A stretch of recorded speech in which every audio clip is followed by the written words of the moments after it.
السلام علیکم۔ لہو اور قالین جو ہے اس کا آج ہم نے ریڈنگ کرنی ہے اور ساتھ ہی تشریح بھی کرنی ہے۔ تو لہو اور قالین جو ہے وہ ایک ڈائلاگ ہے، ایک مکالمہ ہے، ٹھیک ہے۔ دو ڈائلاگ اور مکالمہ کسے کہتے ہیں آپ لوگ اچھے طریقے سے جانتے ہیں کہ دو یا دو سے زیادہ لوگوں کے درمیان کمیونیکیشن جو ہے، بات چیت کرنا جو ہے وہ اس کو ڈائلاگ کہا جاتا ہے، مکالمہ کہا جاتا ہے۔ تو اس کے لہو اور قالین کے سب سے پہلے کردار یعنی کن کن لوگوں نے جو ہے وہ اس میں پارٹیسپیٹ کیا، اس میں حصہ لیا، وہ کون کون سے ہیں۔ ایک بابا ہے، بابا کون ہے؟ نوکر ہے، تجمل ہے، ایک سرمایہ دار ہے، ٹھیک ہے، یعنی امیر آدمی ہے۔ اختر ہے، وہ مصور ہے۔ مصور کسے کہا جاتا ہے؟ جو تصویریں بناتا ہے۔ رؤف ہے، تجمل کا ایک پرائیویٹ سیکرٹری ہے، ٹھیک ہے۔ تو اس کا منظر کیا ہے، یعنی کس موضوع کے اوپر جو ہے وہ انہوں نے ایک مکالمہ جو ہے وہ لکھا ہے۔ سردار پڑھتے ہیں، سردار تجمل حسین کی کوٹھی النشاط کا ایک وسیع کمرہ، یہ کوٹھی کا نام ہے النشاط، ٹھیک ہے۔ یہ کمرہ اختر اسٹوڈیو کے طور پر استعمال کرتا ہے۔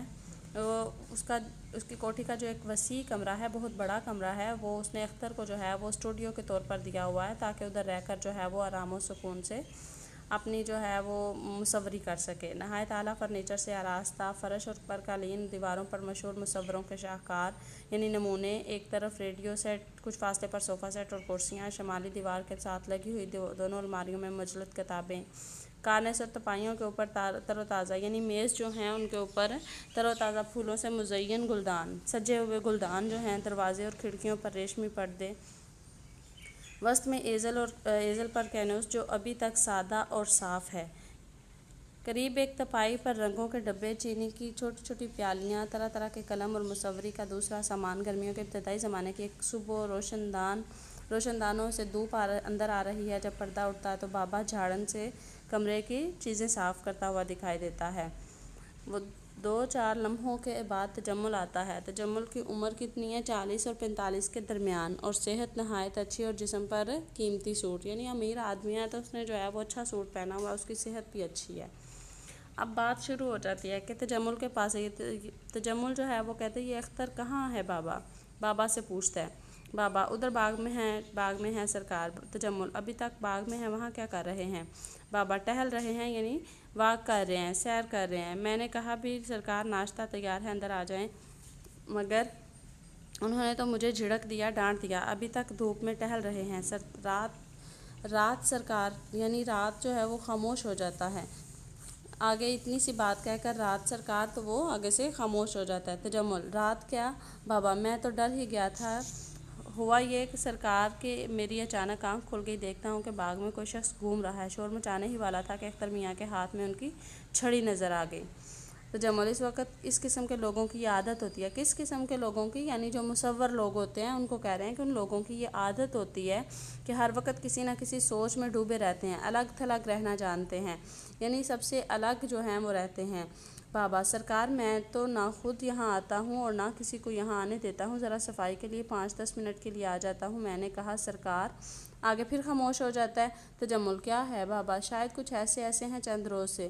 کیسے ہیں؟ تجمل پھر وہی بات، ایک بار کہہ دیا، تم فنکاروں کو نہیں سمجھ سکتے، یہ ہر وقت یوں ہی پریشان رہتے ہیں۔ بابا کچھ نہ سمجھتے ہوئے، اچھا سرکار۔ تجمل بلا لاؤ انہیں، جلدی کرو بابا۔ بہتر۔ بابا کمرے سے نکل جاتے ہیں۔ تجمل آگے بڑھ کر کینوس کو دیکھنے لگتا ہے۔ اختر آتا ہے، ادھیڑ عمر کا شخص ہے۔ اختر کی اب جو ہے وہ اس کو حلیہ بتا رہے ہیں کہ اختر کا حلیہ جو ہے وہ کس طرح کا ہے۔ ادھیڑ عمر کا شخص ہے، یعنی آدھے سے زیادہ عمر جو ہے اس کی گزر جائے، سر کے بال بکھرے ہوئے، آنکھیں شب بیداری یعنی جاگنے کی وجہ سے، سرخ لباس اور پاجامہ اور قمیص ہے، آستینیں چڑھی ہوئی ہیں، آنکھوں کے گرد حلقے زیادہ نمایاں ہیں۔ اختر تجمل کی طرف دیکھے بغیر کہیے۔ تجمل بڑی دیر تک ٹہلتے رہے ہو آج؟ اختر جی ہاں۔ تجمل ایک بہت بڑی خوشخبری سنانے آیا ہوں تمہیں۔ ابھی میرے ایک دوست نے فون کیا ہے، ججوں نے تمہاری تصویر کو اول انعام کا مستحق قرار دیا ہے۔ میں نے تفصیل معلوم کرنے کے لیے رؤف کو بھیج دیا ہے۔ اب یہ رؤف کون ہے؟ اس کا سیکرٹری ہے، ابھی آ جائے گا۔ اختر مجھے اخبار سے معلوم ہو چکا ہے۔ تجمل اختر کی بے نیازی پر متعجب یعنی حیران ہو کر، تو اس کی لاپرواہی پر بڑا حیران ہوتا ہے، اس کا علم تھا۔ اور اختر اخبار صبح سویرے مل جاتا ہے۔ تجمل تمہیں یہ خبر سن کر اتنی خوشی نہیں ہوئی جتنی ہونی چاہیے تھی، میرا خیال ہے یہ تمہارا بہت بڑا کارنامہ ہے۔ اختر خاموشی سے تم نے میرے ملک کے تمام تصوروں کے مقابلے میں یہ انعام جیتا ہے، یہ کوئی معمولی اعزاز نہیں، میں نے اس خوشی پر آج رات چائے کا اہتمام کیا ہے۔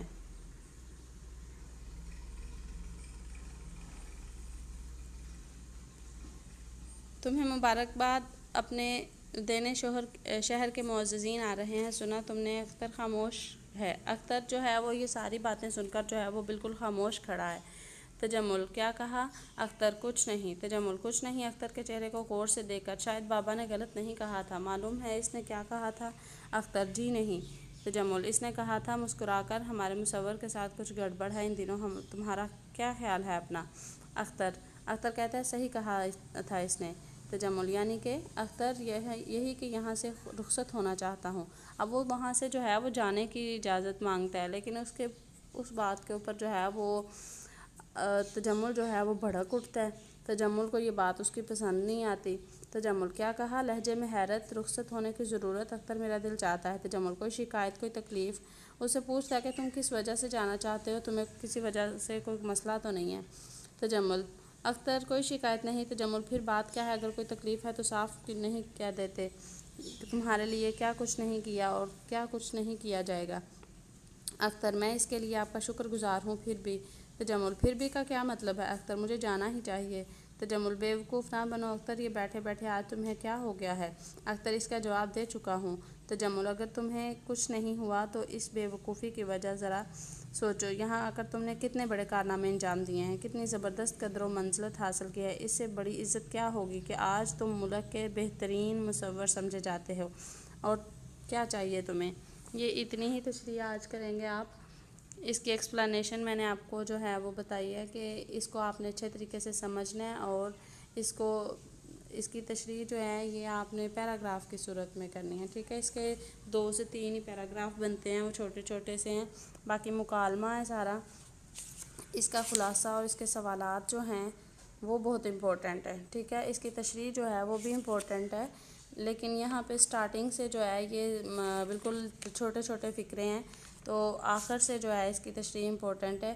آخر میں جو ہے وہ اس کے پیراگراف بھی جو ہیں وہ بڑے ہیں، اور ساتھ ہی آپ نے جو ہے وہ اس کے کرنی ہے، ساتھ آپ نے یہ کہانی اتفاق میں برکت جو ہے یہ کرنی ہے۔ تو کہانی کا ہوم ورک جو ہے وہ آپ نے سینڈ کرنا ہے لکھ کے، اور اس کی تشریح کو آپ نے اچھے طریقے سے جو ہے وہ کرنا ہے، اور کہانی کو بھی۔ اللہ حافظ۔